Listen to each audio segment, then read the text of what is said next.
சிற்றம்பலம். நம பார்வதி பதையே. ஹரஹர மகாதேவா.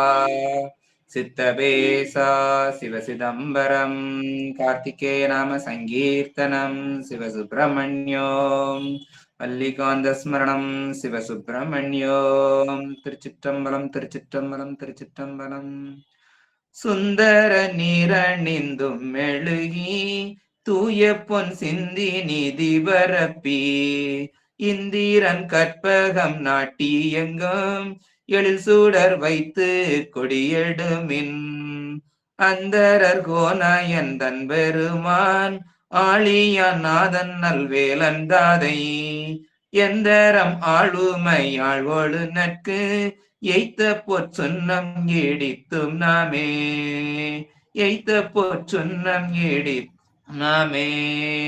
திருச்சிற்றம்பலம். ஒளியான திருமேனி உமிழ்தானம் மிக மேவும் களியார வரும் ஆனை களல் நாளும் வரவாமல் அழியாளும் மலர் தூவும் அடியார்கள் உளமான வெளியாகும் வலிதாய வினை கூட நினையாவே. அறிவே அருட்செல்வமே நிறைவே அரசே அடியார் உறவே என் ஆருயிரே மணியே உருகாத நெஞ்சில் பிரிவே துரியம் கடந்த சிவானந்த பேரமுதச் செறிவே கருணை பிளம்பே பஞ்சாக்கர தேசிகனே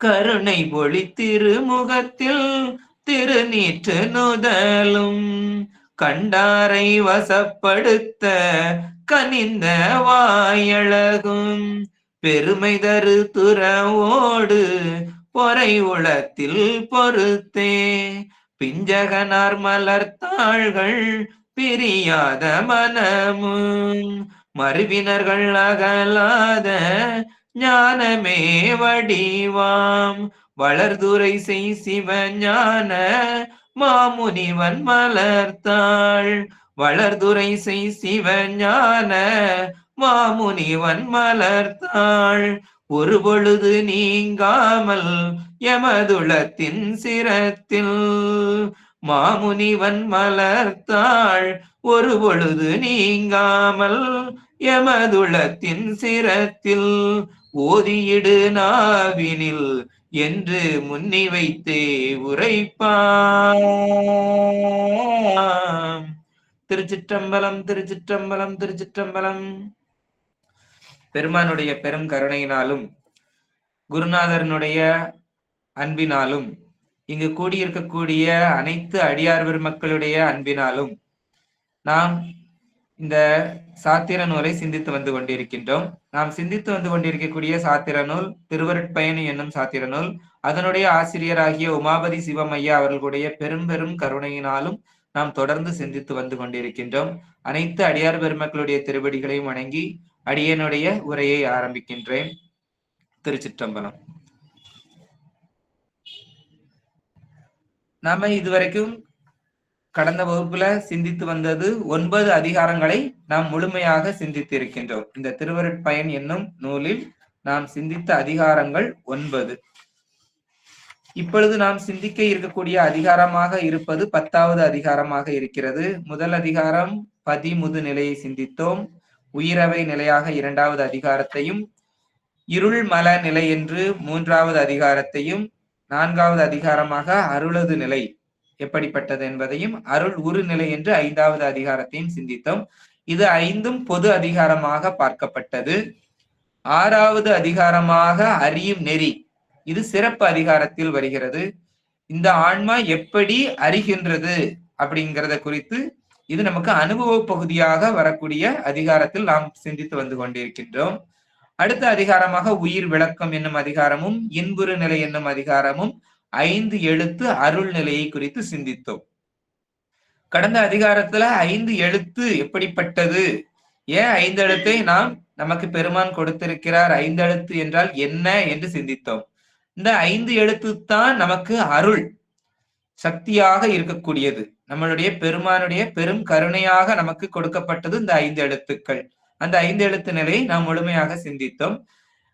இன்று சிந்திக்க இருப்பது அணைந்தோர் தன்மை என்ற அதிகாரத்தை இறுதி அதிகாரமாக இருக்கக்கூடியது 10வது அதிகாரம், அணைந்தோர் தன்மை. இந்த சிவத்தை அணைந்தவர் எப்படிப்பட்டவர், எப்படி இருப்பார்கள் அப்படிங்கிறத குறித்து முழுமையாக நாம் சிந்திக்கக்கூடிய அதிகாரமாக இருக்கிறது. சிவத்தை அணைந்த சீவன் முத்தரது தன்மை, சீவன் முத்தரது தன்மைதான் இந்த அணைந்தோர் தன்மை அப்படிங்கிறது. இது எப்படிப்பட்டது அப்படின்னா பேசா அனுபூதி நிலை. பேசா அனுபூதி நிலை. அப்ப பேசாம இருந்துட்டு அது சரியா அப்படின்னா ஊமையா இருக்கிறவங்க எல்லாம் பேசுறதே கிடையாது, அப்பம்லாம் அது சரியா அப்படின்னா அதுக்கும் இதுக்கும் நிறைய வித்தியாசம் இருக்குது. இது பேசா அனுபூதி நிலை. சார்பு எனப்பட்ட ஆன்மாக்கள் அனைத்துமே எதுவும் தனித்து இருக்கிறதே கிடையாது. நம்ம ஆன்மாங்கிறது சார்ந்துதான் இருக்கக்கூடியது. எதையாவது ஒண்ண எப்பொழுதும் சார்ந்தே இருக்கும். அப்ப இது தனித்து இருக்க முடியாது. அப்படிப்பட்ட ஆன்மா ஒரு பொருளை சார்ந்தே இருக்கக்கூடியது. இந்த சார்ந்து இருக்கக்கூடியது 2 சார்பு இருக்குது நமக்கு. ஒண்ணு நீங்கக்கூடிய சார்பு, இன்னொன்று நீங்காத சார்பு அப்படின்னு 2 சார்பு இருக்கிறது. இந்த நீங்கா சார்பாய் இருப்பவன் யார் அப்படின்னா இறைவன். ஏன்னா இறைவனை விட்டு நம்ம அணுப்பொழுதும் பிரிந்து இருக்க முடியாது. அதனால நீங்கா சார்பாய் இருக்கக்கூடியவன் நமக்கு இறைவன். மற்ற பாச பொருள்களும் மாயேயங்கள் வினைத்துணைகளாக வந்து இருக்கிறதெல்லாம் அதெல்லாம் நீங்கக்கூடியது. அது நீங்கும் சார்பு அப்படின்னு 2 சார்பா நமக்கு இருக்கிறது. அதனால நம்ம இறைவன் கூட அணைந்து எப்பொழுதும் இணைந்தே இருக்கிறதுனாலதான் அது அணைதல். அதனாலதான் அது அணைந்தோர். அதை யார் சேர்ந்தாங்களோ அதனால அணைந்தோர். எப்பொழுதும் அந்த இன்பத்துக்குள்ளே இருக்கிறவங்கள அணைந்தோர் அப்படின்னு சொல்லப்பட்டது. அப்படிப்பட்டவர்களுடைய தன்மை எப்படிப்பட்டது அப்படிங்கறதான் இந்த அதிகாரத்துல நாம் முழுமையா சிந்திக்க இருக்கிறோம். இந்த உயிர் நமக்கு உயிர் 3 நிலைகள்ல இருக்குது அப்படின்னு சொல்றோம். அந்த நிலைகள் எப்படிப்பட்டதெல்லாம் இருக்குதுங்கிறதுக்கு ஓமையோட நாம பார்க்கலாம். நம்ம காலை பொழுத பாத்தீங்க அப்படின்னா சூரியன் கீழ்வானத்துல இருக்கும். அந்த கீழ்வானத்துல இருக்கும் பொழுது ஒரு சில நேரம் என்ன ஆகும் அப்படின்னா முழுமையாக மேக கூட்டங்கள் இருக்கும். மேக கூட்டங்கள் இருக்கும் பொழுது சூரியன் இருக்கும், ஆனா சூரியன் நமக்கு தெரிவதில்லை, மறைத்து விடுகிறது. அந்த மேக கூட்டங்கள் முழுதுமாக மறைத்து விடுகிறது. அப்ப அந்த சூரியனுடைய இருப்பு தோன்றாத நிலையாக இருக்கிறது. ஆனால் பொருள் அங்கதான் இருக்குது, நம்மளுக்கு என்ன பண்றது இல்ல, தோன்றாத நிலையாக இருக்கிறது. அப்ப அதன் பொன் ஒளி கொஞ்சம் கூட என்ன ஆகாதுன்னா நம்மளுக்கு புலப்படுவது இல்லை. அப்ப சூரிய ஒளி இருந்தும் நமக்கு விளங்காத நிலையாக இருக்கிறது. அந்த நிலையைத்தான் நம்ம உயிர் முதல்ல இருக்குது அப்படின்னு சொல்லப்படுகிறது. அந்த ஆணவ மலம்ங்கிறது நம்மளுடைய உயிரை முழுவதுமாக மறைக்கப்பட்டு அறிவு, இச்சை, செயல் எதுவும் விளங்காமல் தான் ஒரு பொருள் இருக்கிறோம் அப்படிங்கிறதை தெரியாம முழு இருளில் கிடக்கக்கூடிய நிலை. இந்த நிலையத்தான் கேவல நிலை அப்படின்னு நம்ம சொல்றோம். அதே சூரியனை, அந்த கதிரவனை மறைத்திருந்த மேகம், முகில் கூட்டங்கள் சிறிது சிறிதாக விலகுகிறது. சிறிது விலகி இருக்கும் போது லேசா காத்து அடிச்சிருந்துச்சுன்னா அந்த முகில் கூட்டங்கள், கொஞ்சம் மேக கூட்டங்கள் கலைஞ்சிரும். கலையும் பொழுது அந்த இடைவெளி தோன்றும். அந்த இடைவெளியில என்ன ஆகும்னா அந்த பொன்னிறமான சூரியன் ஒளி நமக்கு புலப்படும். மெல்ல எட்டி பார்க்கிறோம். அப்போ கதிரவன் ஒளி எப்படிதான் இருக்கும் அப்படின்னா பிரகாசமா இருக்காது, லேசா மழுங்கிய நிலையில தான் இருக்கும். அது போன்றதுதான் என்ன நிலை அப்படின்னா இந்த சகல நிலை. இறைவன் நமக்கு இந்த உயிருக்கு உடம்பையும் கருவிகளையும் மாயை நின்று படைத்து கொடுக்க அவற்றோடு கூடிய உயிர் பிறந்தும் இறந்தும் உலக பயனாகிய இன்ப துன்பங்களையும் நுகர்ந்து வருகிறது. அப்படி வரும் பொழுது இந்த சகல நிலையில் ஆணவ இருள் என்ன ஆகுது அப்படின்னா சிறிதாக விலகி நிற்கிறது. சிறிது விலகி நிற்கும் பொழுது இந்த உயிருக்கு என்ன கிடைக்குது அப்படின்னா அறிவு, இச்சை, செயல்கள் சிறிது சிறிதாக விளங்குகின்றது. அப்படி விளங்குவதனால இந்த ஆணவ மலம் சிறிது விலகுகிறது. ஆணவத்தினுடைய சக்தி சிறிது குறைகின்றது. அது எது போல அப்படின்னா, அந்த சிறிதான காற்று அடிக்கும் பொழுது அந்த மேகக்கூட்டங்கள் சிறிது விலகி சூரிய ஒளி நமக்கு தெரிய பண்ணியது போல இருக்கக்கூடிய நிலைதான் இந்த சகல நிலை அப்படின்னு சொல்லப்படுகிறது. அதே அந்த சூரியன் இந்த மேகக்கூட்டங்கள் மறைத்து நிற்கின்றது. வேகமாக ஒரு காற்று, எதிர்பாராத விதமாக வேகமாக ஒரு காற்று வந்து அடிக்குது. அப்ப அந்த வேகமாக காற்று அடிக்கும் பொழுது அந்த மேக கூட்டங்கள் என்ன ஆகுது அப்படின்னா, அந்த சூரியனை விட்டு அதிக தூரம் சென்று விடுகிறது. அப்ப முகில் கூட்டம், அந்த மேக கூட்டம் முழுவதுமாக விலகி விடுகிறது. முழுவதுமாக விலகிவிட்ட நிலை, அந்த சூரியன் இப்பொழுது பிரகாசமாக தெரிகிறது. சூரியன் மழுங்கி கூட தெரியவில்லை, பிரகாசமாக தெரிகிறது. அப்படிப்பட்ட பிரகாசமாக நிலை இருக்கக்கூடிய நிலைதான் என்ன நிலை அப்படின்னு சொன்னோம்னா சுத்த நிலை அப்படின்னு சொல்லப்படுகிறது. அப்ப இந்த உயிர்கள் வினைகளை ஈட்டியும் நுகர்ந்தும் வருவதனால ஆணவ மலம் மெலிந்து தேய்வடைகிறது. இந்த ஆணவ மலம் கொஞ்சம் கொஞ்சமா மெலிந்து தேய்வடைகிறது. அப்படி தேய்வடையும் பொழுது உயிர் வந்து என்ன ஆகுது அப்படின்னா தவ நெறியில் ஈடுபட்டு இருவினை ஒப்பு சத்தினிவாதம் எய்திய காலத்தில், நம்ம ஏற்கனவே இருவினை ஒப்பை பத்தி பார்த்திருக்கிறோம். சத்தினிவாதம் அப்படின்னா என்ன அப்படின்னு பார்த்திருக்கிறோம். இதெல்லாம் கிடைக்கும் பொழுது அந்த சத்தினிவாதமும் இருவினை ஒப்பும் நடக்கும் பொழுது பெருமான் வந்து குருவாக வந்து ஞானத்தை உணர்த்தி, பெருமான் வந்து நமக்கு ஞானத்தை உணர்த்துறாரு. குருவாக வந்து உணர்த்தி அதற்கு பிறகு நாம் கேட்டும் சிந்தித்தும் தெளிந்தும் மும்மலங்களுடைய வாசனைகளும் தோன்றாது நீங்க பெறுகிறோம். அப்போ அந்த குருவாக வந்து பெருமான் நம்மளுக்கு அந்த தீட்சை கொடுத்து நமக்கு உபதேசம் செய்கிறார். அப்ப அந்த உபதேசம் செய்யும் பொழுது நமக்கு கேட்டல் சிந்தித்தல் தெளிதல்ங்கிற படிப்படி நிலையாக நாம் உயர்கிறோம். உயரும் பொழுது நம்மளுடைய மல வாசனைகளும் என்ன ஆகுது அப்படின்னா அது தோன்றாது நீங்க பெறுகிறது. அந்த நிலையில உயிரின் அறிவு இச்சை செயல்கள் முற்றும் விளங்கி நிற்பதோட இந்த முகில் கூட்டம் எப்படி தூர போச்சுதோ அது போல நம்மகிட்ட இருந்து அந்த மலங்கள் எல்லாம் தூர போய்விடும். தூர போய்விட்டு அந்த எப்படி சூரியன் முழு சூரியனாக பிரகாசமாக தெரிகிறதோ அதுபோல இந்த அறிவும் உயிரும் அறிவு விளங்க பெற்று முழுமை அடைகிறது. இப்படி விளங்கிய தனது அறிவு இச்சை செயல்களால் உயிர் என்ன ஆகுது அப்படின்னா இறைவனையே அறிந்தும் அன்பு செய்தும் அவனது திருவடி இன்பத்தில் திளைக்கிறது, அங்க போய் நிக்கிறது. அப்போ அந்த அறிவு இச்சை செயல் மூன்றுலையுமே என்ன ஆகுதுன்னா குற்றமற்ற நிலையாக இருக்கிறது. அந்த குற்றமற்ற நிலையாக இருக்கும் பொழுது இறைவனை சிந்திக்கிறது, இறைவனை அறிந்து அன்பு செய்கிறது. இறைவன் மேல அன்பு செய்ய செய்ய அவனுடைய திருவடியில போய் அந்த இன்பத்தை அனுபவிக்க நிற்கின்றது. அந்த இன்பம் மேலும் மேலும் எல்லையின்றி விரிந்து கொண்டே இருக்கக்கூடிய இன்பம். இப்ப நமக்கு இந்த உலகத்துல உள்ள இன்பங்கள் எல்லாம் நிலையற்ற இன்பங்கள். அடுத்து ஒரு காலத்துல அந்த இன்பம் நமக்கு துன்பமாக மாறக்கூடிய இன்பமாக இருக்கிறது அப்படின்னு நம்ம ஏற்கனவே பார்த்து இருக்கிறோம். ஏன் அப்படின்னா இப்ப ஒருத்தவங்களுக்கு ஒரு பொருள் பிடிக்குது, அல்வாவே எடுத்துக்கிடுவோம், பிடிக்கும். 100 கிராம் சாப்பிடலாம், இல்ல 1/4 கிலோ சாப்பிடுவாங்க, 1/2 கிலோ வரைக்கும் சாப்பிட முடியும். ஆனா அதே இது 1 கிலோ சாப்பிட சொல்லிட்டாங்கன்னா என்ன ஆகும்? அவங்களுக்கு அது திகட்டி விடுகிறது. அதனாலதான் கடந்த இதுல பார்த்தோம், திகட்டாத உபதேசம் அப்படின்னு ஔவையார் சொன்னார்னு நம்ம பார்த்தோம். அப்ப இந்த இன்பம் வந்து திகட்டக்கூடாது. அனுபவிக்க அனுபவிக்க அந்த இன்பத்துல அழுந்தி கொண்டே இருக்கக்கூடிய இன்பம் ஒன்று உண்டு என்றால் அது நம்மளுடைய பெருமானுடைய திருவடி இன்பம் மட்டுமே. அந்த திருவடி இன்பத்தை அனுபவிக்கிறது தான் இந்த அணைந்தோர் தன்மையை குறித்து நம்ம சிந்திக்க இருக்கிறோம்.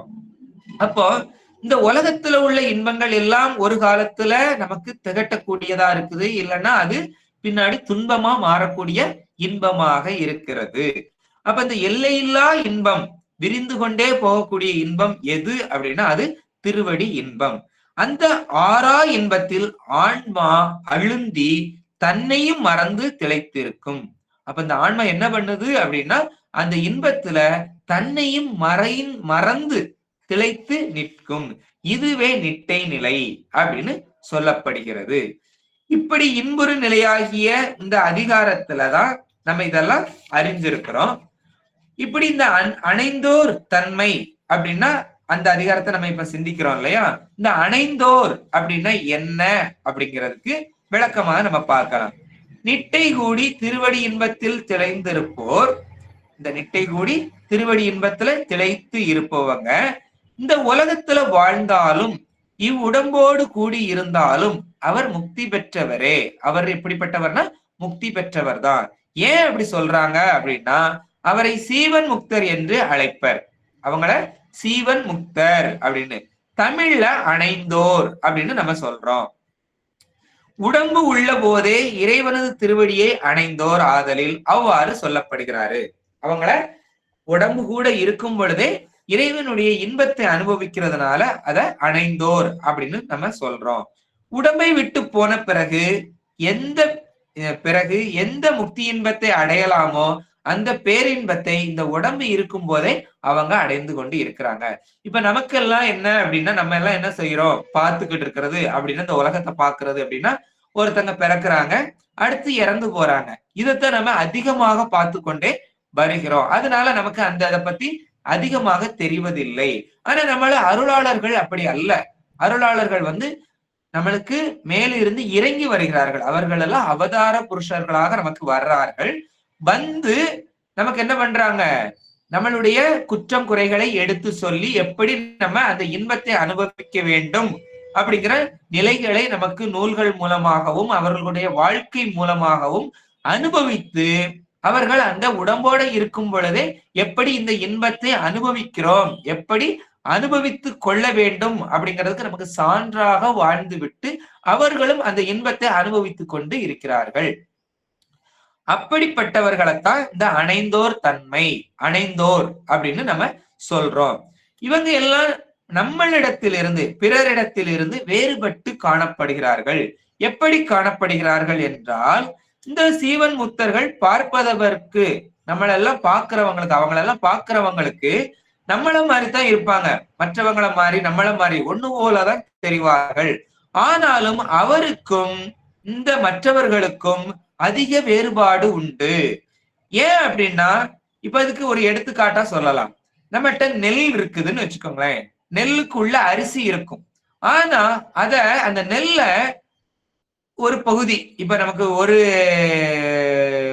பாத்திரத்துல எடுத்து வச்சிருக்கிறோம். அதை 2 பகுதியா பிரிச்சு ஒரு பகுதி நெல்ல கொஞ்சம் லேசான சூட்டுல நம்ம வறுக்கிறோம்னு வச்சுக்கோங்களேன். வறுக்கிறோம். அந்த நெல்லை வறுக்கும் பொழுது அந்த நெல்லோட மேல் தோடு இருக்கு இல்லையா, அந்த உமி அப்படின்னு சொல்லப்படுறது தீஞ்சும் போகக்கூடாது. ஆனா அந்த நெல் என்ன ஆகணும்னா சூடுபட்டிருக்கணும். சூடுபடும் பொழுது வித்தியாசமே தெரியாது. இளம் சூட்டுல அதை வறுக்கும் பொழுது அது என்ன ஆகும் அப்படின்னா, அது வெது வெதுப்பா ஆகி மறுபடி ஆற வச்சிடுறோம். ஆற வச்ச உடனே இந்த பழைய நெல்லையும் இந்த சூடு பண்ணின நெல்லையும் பார்த்தோம்னா ரெண்டும் ஒண்ணு போலதான் இருக்கும். வெளியில இருந்து பார்ப்பதற்கு ரெண்டுமே ஒன்று போல இருக்கும். ஆனால் உள்ளுக்குள் அதனுடைய தன்மை வேறு வேறாக இருக்கும். ஏன் அப்படின்னா, இந்த நம்ம லேசா சூடு பண்ணினது அந்த சூட்டுனால உள்ள இருக்கக்கூடிய அரிசி, அந்த நெல் மணி என்ன ஆகும் அப்படின்னா, அது என்ன ஆகும், வறுபட்டு விடும். வறுபட்டு விடுவதனால அது திரும்பவும் என்ன ஆகாது, முளைக்காது. முளைக்க போட்டா அது முளைக்காது. ஆனா வெளியில பார்த்தா அதே நெல்லு மாதிரிதான் தெரியும். உள்ள அதனுடைய தன்மை மாறுபட்டு இருக்கிறது. அது போல இந்த நெல்லு நம்ம நெல்லா எடுத்து வச்சிருக்கிறோம் இல்லையா, அதை முளைக்க போட்டோம்னா மறுபடியும் முளைத்து விடும். ஏன்னா அதுக்கு சூடு படல. ஆனா பார்ப்பதற்கு எப்படிதான் இருக்குது, ஒன்று போலதான் தெரியுது. அது போல இந்த உலகத்துல இருந்தாலும் அந்த ஜீவன் முக்தர்களும் நம்மளும் எல்லாரும் ஒண்ணு போலதான் தெரிவாங்க. வெளியில பாக்குறதுக்கு நம்மள மாதிரி 2 கண்ணு, காது, மூக்கு, கை, காலுன்னு எல்லாம் ஒண்ணு போலதான் இருக்கும். வெளிப்பார்வைக்குதான் தெரியும் ஒண்ணு போல. ஆனால் வேறுபாடு இருக்குது. அவங்களுக்கும் நமக்கும் நிறைய வேறுபாடு இருக்குது. எப்படி அந்த வறுத்த நெல் முளைக்காதோ அது போல அவங்க மறுபடியும் என்ன பண்ண மாட்டாங்க, பிறந்து வர மாட்டார்கள். ஆனா இந்த நெல்லு, வறுக்காத நெல் என்ன ஆகுது, மறுபடி பிறக்கும். நம்ம முளைக்க போட்டோம்னா அது முளைத்து வந்துவிடும். அது போல இந்த மற்றவர்கள் எல்லாம் என்ன பண்ணுவாங்கன்னா இறப்பார்கள். இறந்துட்டாங்கனாலே என்ன ஆயிடுறாங்க, மறுபடி பிறப்பதற்கான அது விதைதான். இறப்பதே எதற்குத்தான், பிறக்கிறதுக்கு தான் இறக்குறாங்க. அப்ப மறுபடி அவங்க இந்த உலகத்துல தோன்றி மறைந்து தோன்றி மறைந்துன்னு பிறந்து இறந்து வந்துகிட்டே சுழற்சியில பட்டுக்கிட்டே இருப்பாங்க. ஆனா இந்த ஜீவன் முக்தர்கள் அப்படி கிடையாது. அவர்கள் மறுபடி இந்த உடம்பு இருந்து உடம்ப நீங்கும் பொழுது அவர்கள் முக்தி இன்பத்துக்கு போயிடுவார்களே தவிர மீண்டும் என்ன வருவதில்லை, பிறந்து வருவது இல்லை. அந்த மீள பிறத்தல் என்பது அவர்களுக்கு கிடையாது. ஏனையோரெல்லாம் இந்த உடம்பு நீங்கும் பொழுது மறுபடியும் என்பது பிறப்பதுக்கு தான் அந்த உடம்பை நீக்கிறாங்க, மறுபடியும் பிறந்து வர்றாங்க. அப்படி இருக்கும் பொழுது இந்த உடம்புல எப்படி அவங்களால ஒட்டாம இருக்க முடியுது? நம்ம என்ன சொல்றோம், உடம்பு இருந்தாலே வினை உண்டு அப்படின்னு சொல்றோம். ஆனா அவங்களுக்கு மட்டும் எப்படி இந்த உடம்பு இருந்தா வினை ஏறாது அப்படிங்கிறத நம்ம பார்க்கலாம். இந்த சீவன் முக்தர்கள் இந்த உடம்போட இருந்தாலும் உடம்புல ஒட்டுதல் இன்றி வாழ்வார்கள். அந்த உடம்பு மேல அவங்களுக்கு பற்று இருக்காது. அது எப்படி அப்படின்னா, புளிய மரம் பார்த்திருப்பீங்க. அந்த புளிய மரத்துல பிஞ்சா இருக்கும் பொழுதும் காய் நல்லா முத்துன காயையும் பாத்தீங்கன்னா அந்த தோட பிச்சிங்கன்னா அந்த சதையோட தான் பிச்சுக்கிட்டு வரும். அது ஒட்டி போய் தான் இருக்கும். ஆனா அதே இது அந்த பழம் பழுத்த பிறகு, புளியம்பழம் பழுத்த பிறகு பாத்தீங்க அப்படின்னா ஓடு இருக்கும். ஆனா அதுக்குள்ள உள்ள பழம் ஒரு அளவு இடைவெளி விட்டு அது தனியா இருக்கும், ஓடு தனியா இருக்கும். ஆனா அந்த பிஞ்சா இருக்கும் பொழுதும் காயா இருக்கும் பொழுதும் ஒன்னோட ஒண்ண பிரிக்கவே முடியாது. அப்படி ஒட்டிக்கிட்டு இருந்தது. பழுத்த பிறகு பாத்தீங்கன்னா அது தனியா வரும், இது தனியா வரும். அந்த அளவுக்கு நமக்கு என்ன ஆகுது, அது பற்று இல்லாமல் இருக்கிறது. அப்ப அந்த புளியம்பழம் எப்படி அந்த பழம் தனியாகவும் ஓடு தனியாகவும் பற்றற்று ஒட்டாமல் இருக்கிறதோ, அது போலதான் இந்த சீவன் முக்தர்கள் எப்படி இருப்பாங்கன்னா வாழும் பொழுது இந்த உடம்பு மேல பற்றற்று இருப்பார்கள். உடம்போட அவங்க ஒட்ட மாட்டாங்க. உடம்பு அவங்களுக்கு தனியாகத்தான் இருக்கும். தனியாகனா அது அது மேல பற்று இருக்காது. அது மாதிரி இருக்கிறதுனால அவங்களுக்கு என்ன ஆகுது அப்படின்னா இந்த முக்தி இன்பத்தை உடம்போட இருக்கும் பொழுதே அவங்க அடைந்து கொண்டு இருக்கிறார்கள். அப்படி இருக்கும் பொழுது அவங்களுக்கு என்ன ஆகாது, அந்த வினைகள் அதை தாக்காது அப்படின்னு சொல்லப்படுகிறது. இதைத்தான் நிட்டை நிலை என்றும் சீவன் முக்தி நிலை என்றும் சொல்லப்படுகிறது. அப்படிப்பட்ட இந்த சீவன் முக்தர் உடம்போடும் உலகோடும் ஒட்டாமல் பற்றுதல் இன்றி வாழ்வார்கள் அப்படின்னு சொல்லப்படுது. இதுக்கு எடுத்துக்காட்டுகள் நம்ம நிறைய பேரை சொல்லலாம். நம்ம நாயன்மார்கள் எல்லாம் நிறைய பேரு அப்படி பற்றற்று வாழ்ந்தவர்களாத்தான் நம்ம சொல்ல முடியலாம். சரியா? ஏன்னா அவங்க எல்லாருமே நமக்கு எடுத்துக்காட்டா வாழ்ந்துட்டு போனவங்க. அதனால அவங்க எல்லாம் பற்று இல்லாமல் இருந்தவர்களாகத்தான் இருக்கிறாங்க. உடம்பு இருந்தாலும் இந்த உலகத்துல வாழ்ந்தாலும் அவர்கள் செய்ததும் அவர்கள் நமக்கு சொன்னதும் என்னது அப்படின்னா இந்த பற்றற்ற நிலையைத்தான் சொன்னாங்க. இப்படிப்பட்டவங்க எப்படி இருப்பாங்க அப்படின்னு சொன்னா இவங்க அடுத்தவர்கள் மேல ரொம்ப பரிதாபப்படுவார்கள். அவங்களுக்கு ஆறுதல் சொல்லுவார்கள். அடுத்தவங்க துன்பத்தையும் தன் துன்பமாக பாவித்து அவர்களுக்கு அந்த துன்பத்தை துடைத்து விட்டு செல்வார்கள். அப்படிப்பட்டவங்க தான் இருக்கிறார்கள். அப்படிப்பட்டவங்களை எப்படி சொல்றாங்க அப்படின்னா தூங்கி கண்டார் அப்படின்னு சொல்ல வராங்க. அவங்கள என்ன சொல்றாங்கன்னா தூங்கி கண்டார் அப்படின்னு. ஏன் அப்படின்னா இவங்க இதை எப்படி யார் மூலமா சொல்றாங்க, திருமூலர் சொல்றாரு. திருமூலர் இவங்களெல்லாம் தூங்கி கண்டார் அப்படின்னு குறிப்பிடுறாரு. தூங்குதல் அப்படிங்கிறது என்னன்னா ஒன்றையும் அறியாத நிலை. நம்ம தூங்குறோம் அப்படின்னா என்ன பண்றோம், ஒண்ணுமே தெரியாது. நம்ம தூங்கும் போது எது நடக்குதுன்னே நமக்கு தெரியாது. அப்படிப்பட்ட நிலையே தான் தூங்குதல் அப்படின்னு சொல்றோம். அப்ப அப்படிப்பட்ட நிலையில நம்ம எதையுமே காண முடியாது. அப்ப இந்த தூங்குதலும் காணுதலும் இந்த ரெண்டையும் நம்மளால ஒரே நேரத்துல செய்ய முடியாது. ஆனா இவங்க என்ன பண்றாங்க, தூங்கி கண்டார் அப்படின்னு சொல்றாரு. தூங்கவும் செய்யறாங்க, கண்டுகிட்டு இருக்கிறாங்க. ஆனா நம்மள என்ன பண்றோம், தூங்குறோம் அப்படின்னா எதையுமே காண மாட்டேங்கிறோம். தூங்குதல் மட்டும்தான் நடக்குது. ஆனா இவங்களுக்கு தூங்குதலும் இருக்குது, காணுதலும் இருக்குது அப்படின்னு சொல்றாரு. இது எப்படி அப்படின்னா இந்த சீவன் முக்தரால மட்டும்தான் அது முடியுது. ஏன் அப்படின்னா அவர்கள் தூங்குவது அவர்கள் கொள்வதுங்கிறது ஞான தூக்கம். அவங்க சாதாரண இந்த நம்மளுடைய அவத்தைகள்ல வரக்கூடிய தூக்கங்கள் கிடையாது. நம்ம எல்லாம் என்ன பண்றோம், அவத்தைகள் மூலமாக தூங்குறோம். ஏன்னா கருவிகளுடைய செயல் குறையுது, அதனால தூக்கம் வந்துருது, நம்ம தூங்குறோம். ஆனா அவங்க அப்படிப்பட்டவங்க கிடையாது. அவங்க ஞான தூக்கம். அவர்கள் தம்மையும் தம்மை சார்ந்துள்ள உடம்பு உலகம் எல்லாவற்றையும் அறிதலை ஒளிந்து, அதுலெல்லாம் அறிதல் நிகழாமல் எல்லாம் மறந்து தன் வசம் அழிந்து, அவங்களுடைய வசத்தையே அழிந்து சிவ திளைத்து இருப்பார்கள். அவர்கள் எல்லாம் எப்படி இருந்து திளைத்து இருக்காங்கன்னா சிவ ஆனந்தத்தில் திளைத்து இருக்காங்க. அதனாலதான் அவங்களை என்ன பண்றோம், தூங்குறாரு அப்படின்னு சொல்றோம். அதே நேரத்தில் சிவத்தை இடைவிடாது அறிந்து கொண்டு இருக்கிறாங்க. அவங்க சிவத்தை அனுபவித்து கொண்டு அறிந்து கொண்டும் இருக்கிறார்கள். அதனால கண்டவர்கள் அப்படின்னு சொல்றாரு. அதனாலதான் திருமூலர் அவர்களை என்ன சொல்றாருன்னா, தூங்கி கண்டார் சிவலோகமும் தம் உள்ளே, தூங்கி கண்டார் சிவயோகமும் தம் உள்ளே, தூங்கி கண்டார் சிவபோகமும் தம் உள்ளே, தூங்கி கண்டார் நிலை சொல்வதெவ்வாறே அப்படின்னு 10ஆம் திருமுறையில 128வது பாட்டுல அந்த தூங்குதல் நிலை அப்படின்னா எப்படிப்பட்டது, நமக்கும் அவங்க அணைந்தோர்களுக்கும் உள்ள வித்தியாசத்தை எடுத்து சொல்றாரு.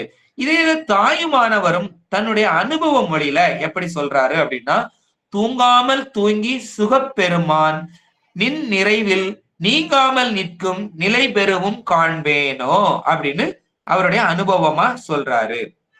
ஆனா நம்ம என்ன பண்றோம், இந்த உலகத்துல உழைக்கிறோம், ரொம்ப டயர்ட் ஆகுறோம், மறுபடியும் போய் என்ன பண்றோம், கருவிகரணங்கள் எல்லாம் ஒடுங்கி தூங்குறோம்.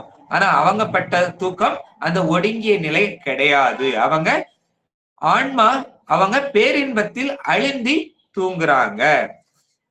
இத நம்ம சோம்பர் அப்படின்னு சொல்றாங்க. சோம்பல் சீவன் முக்தராகிய ஞானியரை சோம்பர் அப்படிங்கிற சொல்லுல சொல்றாங்க. சோம்பர் அப்படின்னா என்ன அர்த்தம் அப்படின்னா, சோம்பல் அப்படின்னா நமக்கு தாமச குணம் இருக்குது, தாமச குணம் உடையவங்களுக்கு தான் என்ன வரும், சோம்பல் வரும் அப்படின்னு நம்ம சொல்றோம். அப்ப இவங்க எந்த வேலையுமே செய்யறது கிடையாது, எந்த வேலையுமே செய்யாமல் சும்மா இருந்து வீணே பொழுத போக்குறாங்க. அப்படிப்பட்டவங்களை என்ன சொல்றோம், அஞ்ஞான நிலை அப்படின்னு நம்ம சொல்றோம். ஆனா இந்த ஞானிகளும் சும்மாதான் இருக்கிறாங்க, அவங்களும் எதுவும் செய்யறது கிடையாது. யான் எனது என்னும் செருக்கு ஒளிந்து மனம் வாக்கு உடம்பு ஆகிய மூன்றும் செயலற்று மௌன நிலை அடைந்து இறைவனுடைய திருவடி நிறைவில் ஒடுங்கி இன்புற்று இருக்கிறாங்க. அப்ப நம்ம சும்மா இருக்கிறதுக்கும் இவங்க சும்மா இருக்கிறதுக்கும் நிறைய வித்தியாசம் இருக்கிறது. இப்படி சும்மா இருக்கிறது ஞான நிலை. அவங்க சும்மா இருக்கிறது, இந்த ஞானியர்கள்லாம் சும்மா இருக்கிறாங்க அப்படின்னு சொன்னா அதெல்லாம் ஞான நிலை.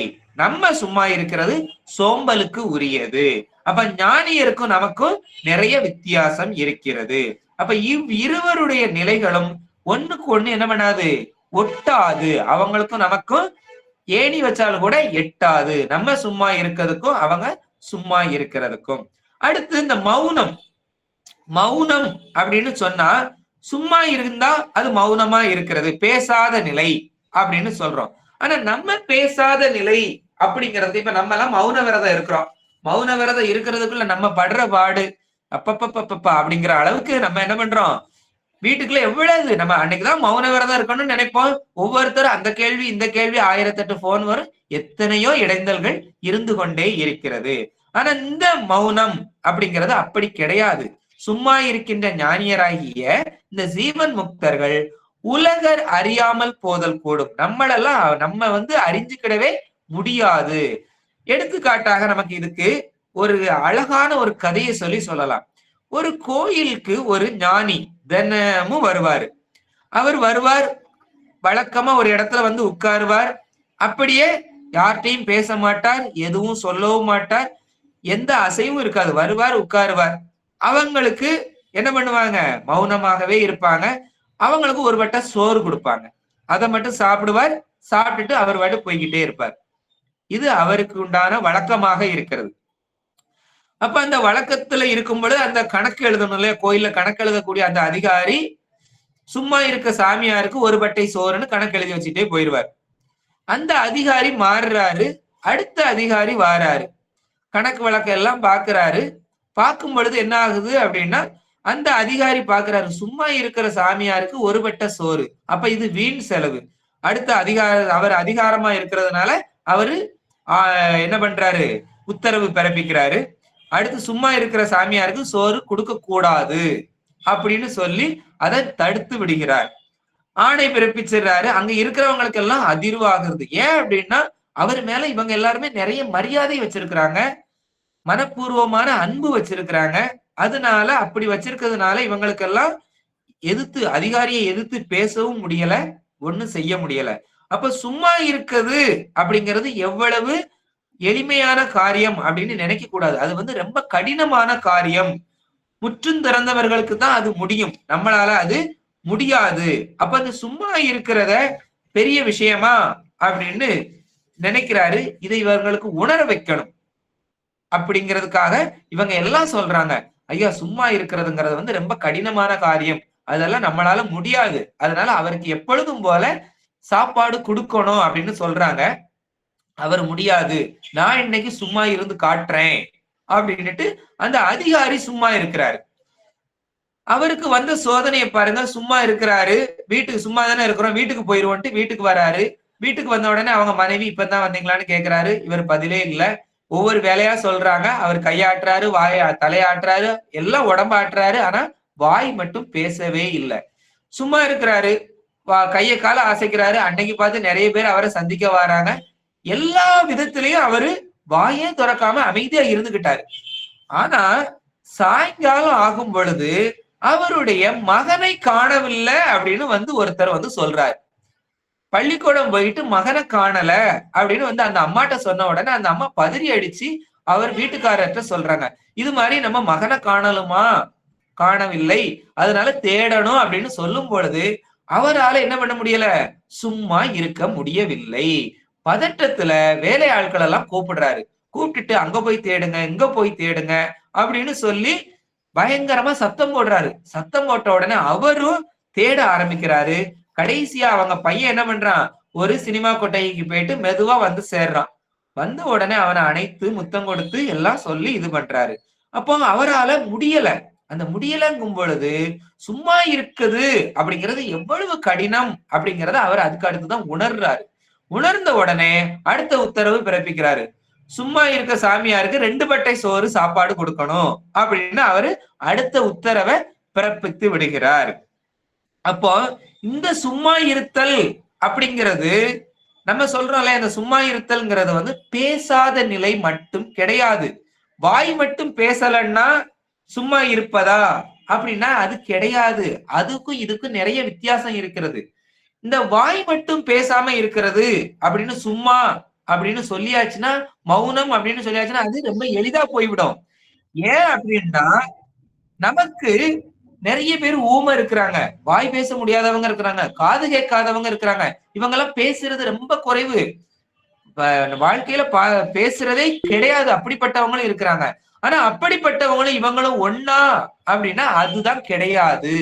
ஏன்னா அவங்க மனம் என்ன பண்ணி இருக்கும், சஞ்சலப்பட்டு கொண்டே இருக்கும். அவர்களுடைய மனம் சஞ்சலப்பட்டு கொண்டே இருக்கும். ஆனா இந்த அனுபவம், இந்த ஞானியர்களுடைய அனுபவம், மன, மொழி, காயம் எல்லாமே அமைதி அடைந்து இருக்கும். அப்போ இவங்க எதுவுமே மனதாலையும் சிந்திப்பது கிடையாது. அப்படிப்பட்ட நிலையில இருக்கிறாங்க. ஆனா நம்ம இப்ப எடுத்துக்காட்டுக்கு பார்த்தோம் இல்லையா, அந்த அதிகாரி என்ன பண்ணாரு, வாயால பேசலாட்டாலும் கையால சைகை காட்டுறாருன்னா என்ன ஆகுது, மனம் வேலை செஞ்சு கொண்டே இருக்கிறது. அப்ப அவரு ஒவ்வொரு சமயமும் அதை எடுக்கணும்னா கையை காட்டுவாரு, இதை எடுக்கணும்னா கையை காட்டுவாரு, அங்கனைக்கு தலையை திருப்புவாரு, இங்கனைக்கு தலையை திருப்புவாரு. ஆனா இவங்க பட்ட நிலை அப்படி கிடையாது. மௌனம்ங்கிறது நம்ம உலகியல்ல இருக்கக்கூடிய இந்த மௌனத்துக்கும் இவங்க இருக்கக்கூடிய மௌனத்துக்கும் ஏணி வச்சாலும் கூட எட்டாது. அப்படிப்பட்ட நிலைங்கிறது தான் இந்த அனுபவம். இந்த அனுபவம், இன்ப அனுபவம் தடைபடும் போது மௌனமும் என்ன ஆகுது, ஆட்டோமேட்டிக்கா தடைபட்டு விடுகிறது. அப்ப இந்த அனுபவம் ஞானத்தின் நிலையில வரக்கூடியது. ஞானம் நிறைய இருக்கக்கூடிய நிலையில தான் இந்த அனுபவம் வரும். இதுதான் மோனம் அப்படின்னு சொல்றோம். இந்த மோனம் என்பது என்னதுன்னா ஞான வரம்பு அப்படின்னு யார் சொல்றா, ஔவையார் சொல்றாங்க. சரி, இது எல்லாம் சிவன் அருளாக கருதுவாங்க. இப்படி வரக்கூடியது எல்லாமே யாரால நடக்குது அப்படின்னு சொன்னா அது எல்லாம் சிவனுடைய அருளாலையா நடக்குது. நம்ம எங்க செய்யறோம், எல்லாமே எதால நடக்குது, சிவனுடைய அருளால நடக்குது அப்படின்னு அவங்க நினைக்கிறாங்க, கருதுவார்கள். சீவன் முக்தர்களுக்கு இந்த உடம்பு உள்ள அளவும் பிராரத்த வினை இறக்கும். அப்ப இந்த பிராரத்த வினை வருது.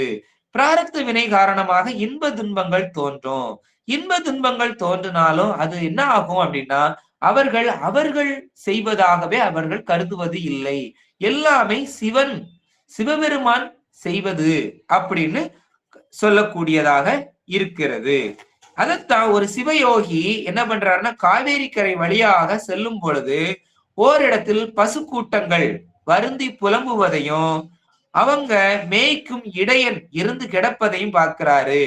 அப்படி பார்க்கும் பொழுது அந்த துயரை ஒழிக்க திருவுள்ளம் கொண்டு என்ன பண்றாருன்னா தன்னுடைய உடலை ஓரிடத்தில் ஒளித்து வைத்து விட்டு பத்திரமாக ஒளித்து வைத்து விட்டு தன் ஆன்மாவை அந்த உடம்புக்குள்ள உள்ள இது பண்றாரு. உள்ள செலுத்தின உடனே அந்த உடல் அசையுது. அப்ப உயிர் வந்த உடனே அந்த பசுக்கள் எல்லாம் என்ன ஆகுது, அழுகையை நிறுத்தி விட்டு தன்னுடைய எஜமான் கூட வீட்டுக்கு செல்ல ஆரம்பிக்குது. வீட்டுக்கு அது முன்ன போகுது, எஜமானும் போறாரு. அவர்தான் யார் அப்படின்னா மூலன். அந்த மூலன் தான் யாரு அப்படின்னா திருமூலராக வர்றாரு.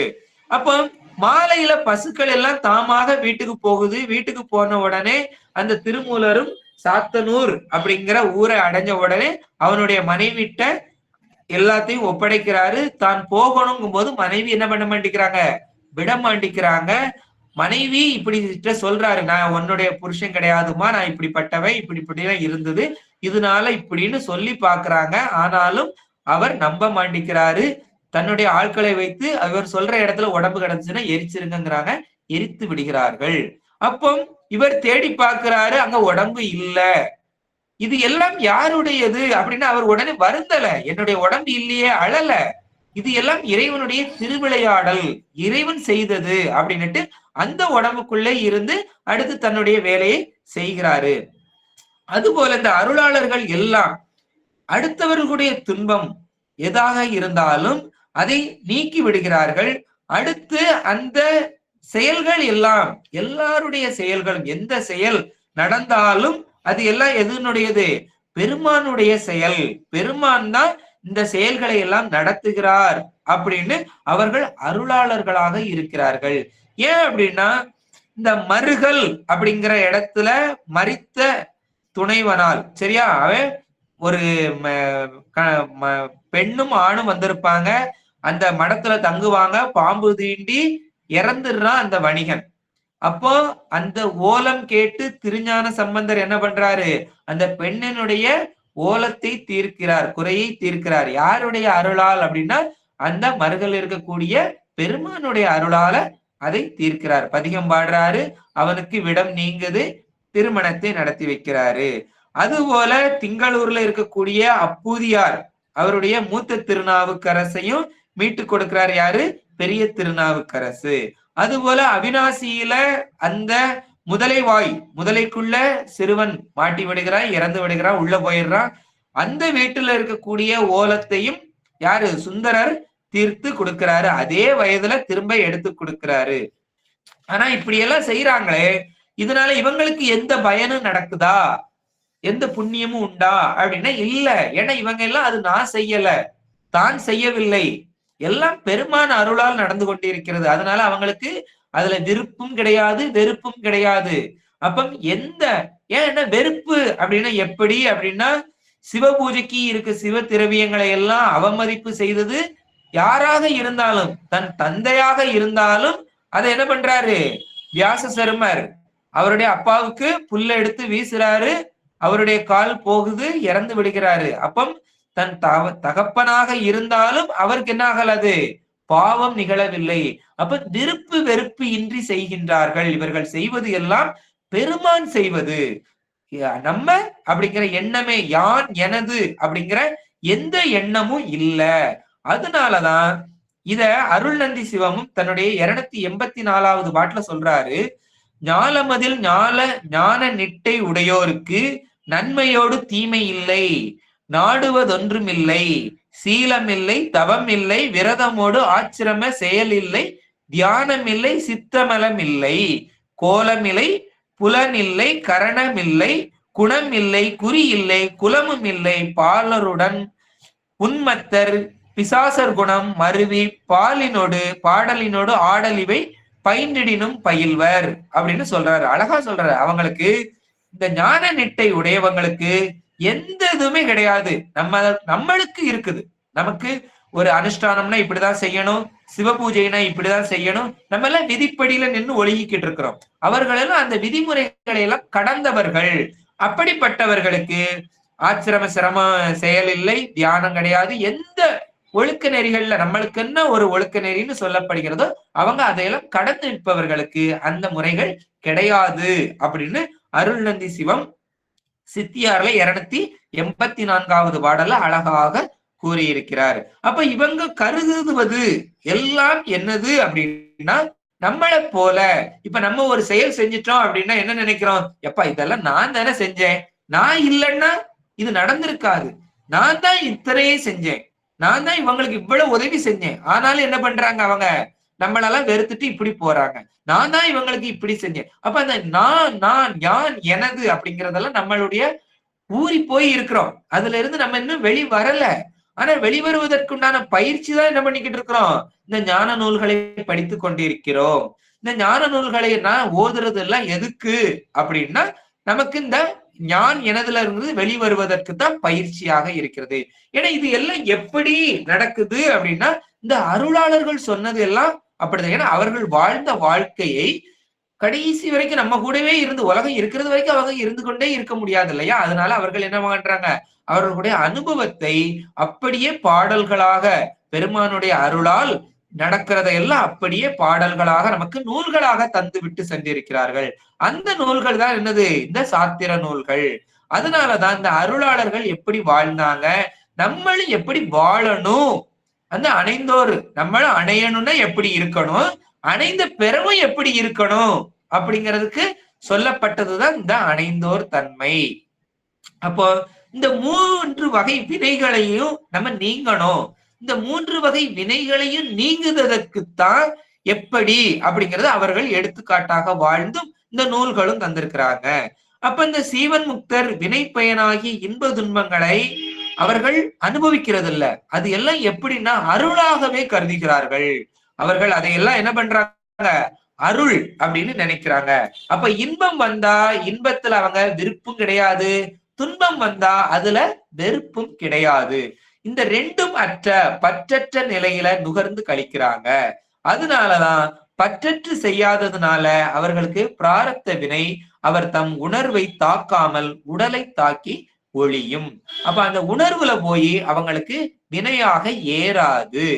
அப்ப இந்த உடம்புல அவங்களுக்கு வந்தாலும் நோயோ புண்ணோ என்னதுனாலும் வந்தாலும் அவங்க அதை குறிச்சு வருத்தப்படுவது கிடையாது. அது உடம்புக்கு. ஏன்னா அவர்கள் உடம்பை விட்டு தனித்து நிற்கின்றார்கள். நம்ம அதான் பார்த்தோம், அந்த புளியம்பழம் ஆன பிறகு எப்படி அந்த ஓடும் பழமும் ஒட்டாதோ அது போல இந்த உடம்பும் இந்த உயிரும் அவங்களுக்கு என்ன ஆகாது, ஒட்டி நிக்காது.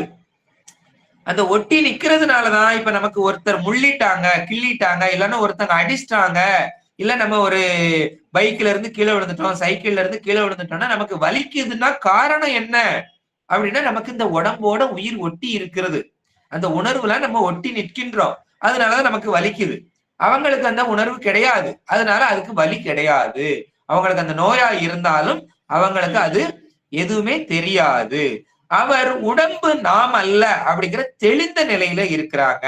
அப்படி இருக்கிறதுனால உடம்புக்கு வருகிறதெல்லாம் ஊறுபாடா இருந்தாலும் அவர்களுடைய உணர்வை தாக்குவது இல்லை. அதனாலதான் ரமண மகரிஷிக்கு கூட சொல்லுவாங்க, அவருக்கு புற்றுநோய் இருந்தது, மருத்துவர்கள் எல்லாம் அந்த புற்றுநோய்க்கு ஊசி போடணும், முதல்ல அந்த புற்றை அகற்றும் போது என்ன பண்ணணும், சுத்தி சுத்தி ஊசி போட்டு அந்த மரமரப்பு செய்யணும் அப்படின்னு சொல்லும் போது அவர் என்ன சொல்லியிருக்கிறாரு, அவருடைய வாழ்க்கை சரீரத்துல சொல்லப்பட்டது, அவர் எனக்கு எந்த ஊசியும் போட வேண்டாம், அப்படியே கையை நீட்டினாரு, அவங்க அறுத்து எடுத்தாங்க அப்படின்னு அவருடைய வரலாறு படிக்கிறோம். அப்போ அந்த அருளாளர்கள் உடம்பு வேறு உயிரில் உள்ள அந்த உணர்வு வேறு அப்படின்னு தனித்து நிற்கிறார்கள். அப்ப இன்பம் வரும்பொழுது அதனை விரும்பி ஏற்கிறதும் கிடையாது, ஏற்று அதை அனுபவிக்கிறதும் கிடையாது. துன்பம் வரும் பொழுது ஐயோ இப்படி வந்துருச்சு அப்படின்னு அதை விளக்குறதும் கிடையாது. அதனால அந்த இன்ப துன்பம் இல்லாததுனால அவங்களுக்கு என்ன ஆகாதுன்னா ஆகாமிய வினையும் உண்டாகாது. அப்ப பிராரத்தம் கிடையாது, ஆகாமியமும் கிடையாது. அப்ப இந்த சஞ்சிதம் அப்படின்னு ஒண்ணு இருக்குது இல்லையா அப்படின்னு சொல்லும் பொழுது முன்னமே அவர்களுக்கு ஞான குருவாக பெருமான் வந்து தீட்சை செய்யும் பொழுது அந்த சஞ்சிதத்தையும் என்ன பண்றாங்க, எரித்து விடுகிறார்கள். அப்போ சஞ்சிதம் இல்லை, பிராரத்தம் இல்லை, ஆகாமியம் இல்லை. அப்போ 3 வினைகளும் என்ன ஆகிறது, எரிந்து விடுகிறது, ஒளிந்து விடுகிறது. அப்ப இந்த வினைகள் இல்ல அப்படின்னா அவங்களுக்கு மறுபடி பிறப்பதற்கு அப்படின்னு ஒண்ணுமே இல்ல, பிராரத்தம் இல்ல, சஞ்சிதம் இல்ல, ஆகாமியம் இல்ல. அப்ப வினைகள் இல்ல அப்படின்னா அவங்க என்ன பண்ண மாட்டாங்க, மறுபடி பிறந்து வர மாட்டாங்க. அப்போ நமக்கு தான் என்ன ஆகுது, அந்த இன்ப துன்பம் இப்படி எல்லாம் இருக்கிறதுனால, பற்று இருக்கிறதுனால நமக்கு என்ன ஆகுது, மறுபடி இந்த வினைகள்னால பிறந்து வருகிறோம்.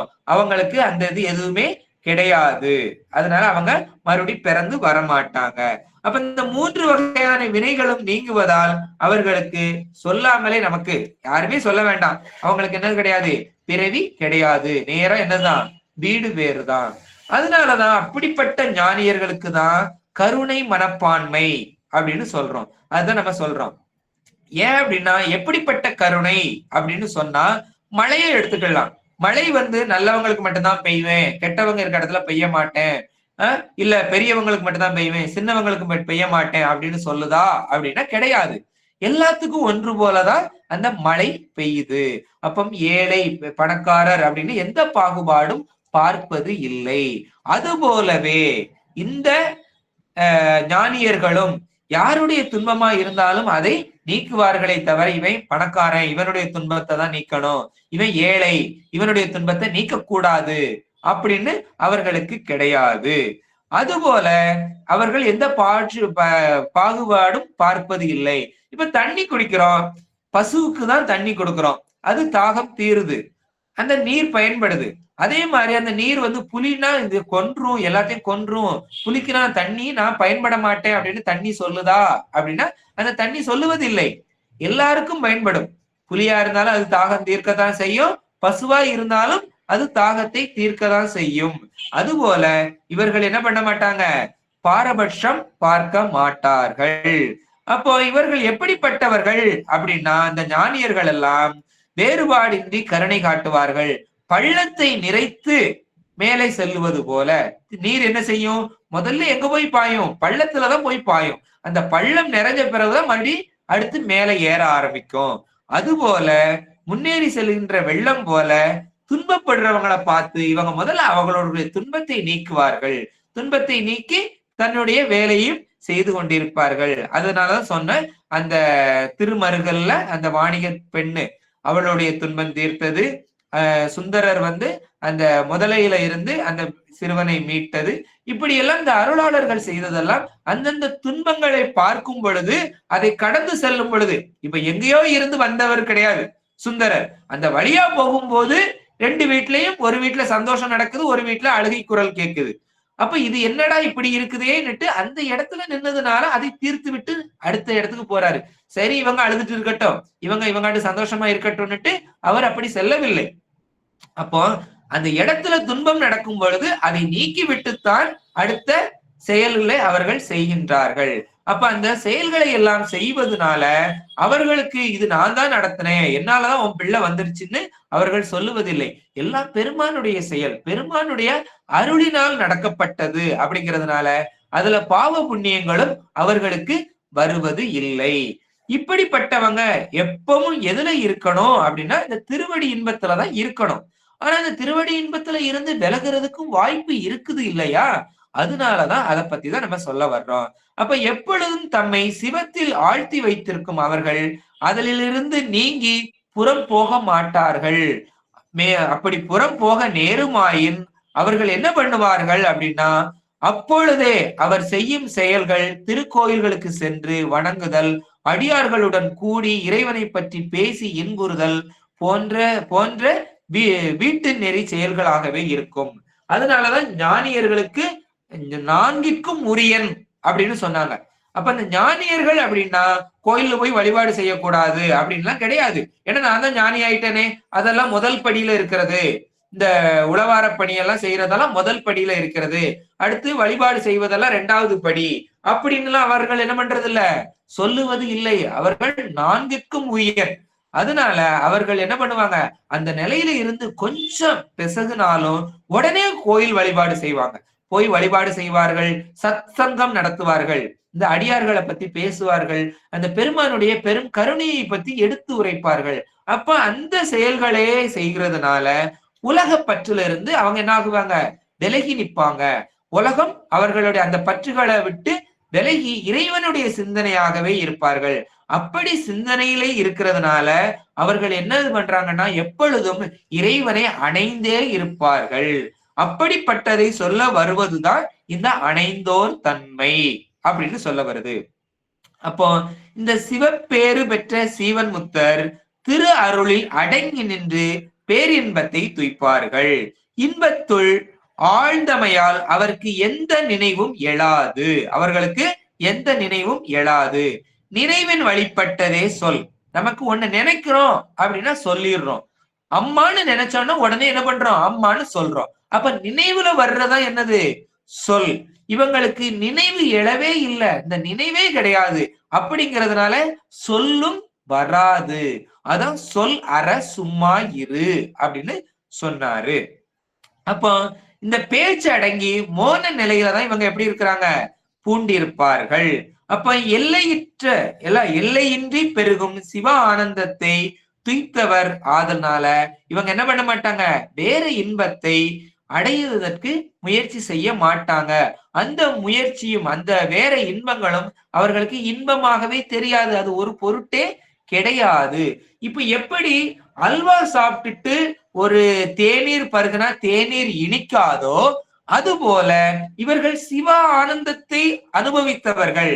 அதனால அப்படிப்பட்ட அந்த பேரின்பத்தை அனுபவித்தவர்களுக்கு இந்த இன்பமாகிய இந்த உலக பற்றில உள்ள இன்பங்கள் எல்லாம் என்னது, அது துச்சமாக மதிப்பார்கள். அவர்களுக்கு அது ஒரு இன்பமாகவே தோன்றாது. இறைவன் எப்படி தாமும் ஐந்தொழில் செய்ய வேண்டும் அப்படின்னு இறைவன் எப்படி செய்கிறாரோ அது போல இவங்க என்ன நினைக்க மாட்டாங்க, ஐந்தொழில் செய்யணும்னு நினைக்க மாட்டாங்க. அதே மாதிரி காரண கடவுள்கள் இப்ப இருக்கிறாங்கல்ல, பிரம்மா விஷ்ணு அந்த அம்மன் இந்த அம்மன் எல்லாம் நம்ம சொல்றோம், யமன் அப்படின்னு ஒவ்வொருத்தரையா ஒவ்வொரு காரண கடவுள்கள் இருக்காங்க. அது போலையும் வேணும்னு இவர்கள் நினைப்பது இல்லை. அப்போ பொறி வழியாகவும் நுகர மாட்டாங்க உலக இன்பத்தை. இந்த மாதிரி பெருமான் செய்யறாரு, அப்ப அது மாதிரி நம்மளும் செய்யணும்னு நினைக்க மாட்டாங்க. இந்த காரண கடவுள்கள் போல அதிகாரத்துல இருக்கணும் அப்படின்னு நினைக்க மாட்டாங்க. எல்லாவற்றையும் அறியும் அறிவாகிய சிவ அறிவு பெற்றவராயினும் அவற்றை கொண்டு வேறு எந்த ஒரு இதையும் அறிய மாட்டார்கள். சிவம் ஒன்றையே உணர்ந்து நிற்பார்கள். ஆமை நிலத்துல நடக்கும் பொழுது ஒரு துன்பம் வந்தா எப்படி தலையையும் 4 கால்களையும் தன்னகத்தை உள்ள அந்த ஓட்டுக்குள்ள ஒடுக்கிக்கிடுதோ, அது போல இவங்களுக்கு இந்த உலக வாசனையோ இல்ல ஏதாவது ஒரு சிறு துன்பம் வருது அப்படின்னு ஒரு சின்ன ஒரு அவங்களுக்குள்ள உணர்ந்தாங்கன்னாலும் உடனே என்ன பண்ணுவாங்க, அந்த கணமே சிவத்துக்குள் ஒடுங்கி கொள்வார்கள். சிவத்துக்குள் ஒடுங்கி சிவனையே நினைத்துக்கிட்டு இருப்பாங்க, இந்த உலகத்தை மறந்து விடுவார்கள். அப்படி அந்த சிவத்துக்குள்ளே ஒடுங்கி கொண்டு இருப்பவர்களைத்தான் அணைந்தோர், அதத்தான் சீவத்தன்மை, இந்த சீவத்தன்மையை நீங்கி சிவத்தன்மை பெற்றவர்கள். சிவன் சீவன், சிவன்னா நம்ம சிவபெருமான், சீவன்னா ஆன்மா. அப்ப அந்த சீவத்தன்மை நீங்கி சிவத்தன்மை பெற்றவர்கள் அவங்க என்ன பண்ணுவாங்க, சிவனுடைய தன்னுடைய உண்மையான வியாபக நிலையை அடைந்து அவங்களும் அதுக்குள்ள அடங்கி இருப்பார்கள். எப்போதும் சிவத்தையே நினைந்து இருப்பார்கள். எந்த இடமும் சிவன் அன்றி இல்லை. எல்லாவற்றையும் அவங்களுக்கு பார்த்தா எதாத்தான் தெரியும், சிவமாகவே தெரியும். அப்ப அந்த சிவமாக நீக்க மர நிறைந்து இருக்கிறதுனால எந்த பொருளை கண்டாலும் சிவம், எங்க இருந்தாலும் சிவம். அப்ப அவங்களுக்கு சிவம் அன்றி வேறு ஒன்று இல்லை. உலகங்கிறது அவங்களுக்கு கிடையாது. ஆனா அவங்க எங்கதான் இருக்கிறாங்க, இந்த உலகத்துலதான் இருக்கிறாங்க, இந்த உடம்போட தான் இருக்கிறாங்க. ஆனா அவங்க பார்க்கக்கூடியது எல்லாம் ஏதாவது தெரியுது, சிவமாகவே தெரிகிறது.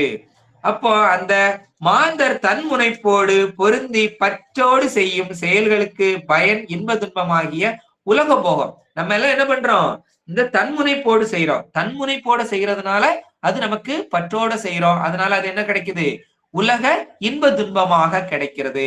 அவங்க எல்லாம் தன்முனைப்பின்றி அருள் வழியில செல்றதுனால அவங்களுக்கு என்ன கிடைக்குது? அந்த முக்தி இன்பம், பேரின்பம், பரயோகம், பரபோகமாகிய வரம்பில் இன்பம் கிடைக்குது.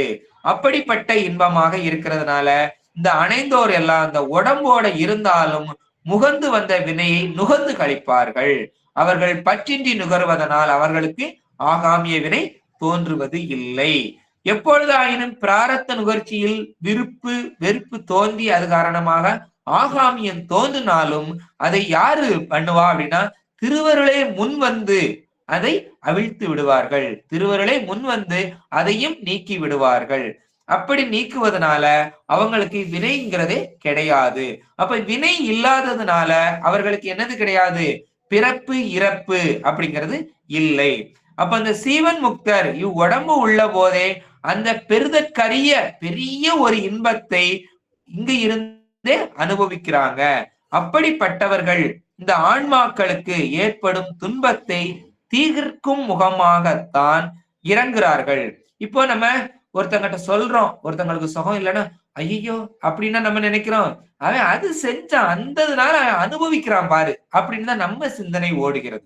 ஆனா அவர்கள் அப்படி இல்லை, இறங்குவார்கள், இறங்கத்தக்கவர்கள். அவர்கள் பெருமான் எப்படி நம்ம மேல பரிவோட இறங்குறார்களோ அது போலதான் இறங்குவார்கள்.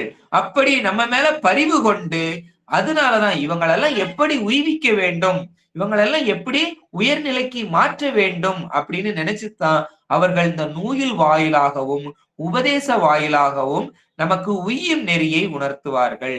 அப்படிப்பட்ட உணர்த்தப்பட்ட நூல்கள் தான் இந்த சித்தாந்த நூல்கள். நம்ம சாத்திர நூல்கள், தோத்திர நூல்கள் எல்லாமே நம்மளால் உய்யும் நெறியாக நமக்கு தூல வடிவமாக பெருமானாக இருக்கக்கூடிய நூல்களாக இருக்கிறது.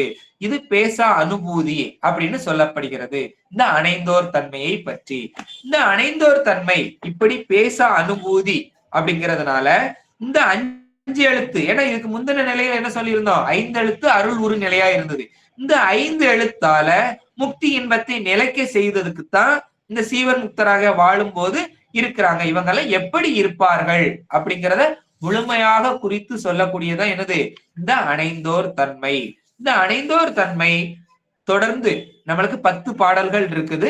இந்த அணைந்தோர் தன்மையில எப்படி சொல்லி இருக்கிறாரு, இந்த நிலையை நாம் எப்படி அடைவது, அடைந்தாலும் அதை எப்படி தக்க வைத்துக் கொள்வது அப்படிங்கிறத நம்ம தொடர்ந்து சிந்திக்கலாம் என்று இத்தனை நேரமும் பொறுமையோடு கேட்டுக்கொண்டிருந்த அடியார் பெருமக்களுடைய திருவடியையும் வணங்கி, பெருமானுடைய பெரும் கருணையையும் வியந்து, குருவருளையும் திருவருளையும் வியந்து, அவர்களுடைய திருவடிகளையும் வணங்கி இந்த உரையை இத்துடன் நிறைவு செய்து கொள்கிறேன். வரும் வகுப்பில் நாம் தொடர்ந்து சிந்திக்கலாம் என்று விடைபெற்றுக் கொள்கிறேன். வாழ்த்தும் குருமரபு வாழ்த்தும். ஆறிரு தடந்தோள் வாழ்க, அறுமுகம் வாழ்க, வெட்பை கூறுசை தனிவேல் வாழ்க, குக்குடம் வாழ்க, செவ்வை ஏறிய மஞ்சை வாழ்க, யானைதன் அணங்கு வாழ்க, மாறிலா வள்ளி வாழ்க, வாழ்க சீரடியாரெல்லாம்.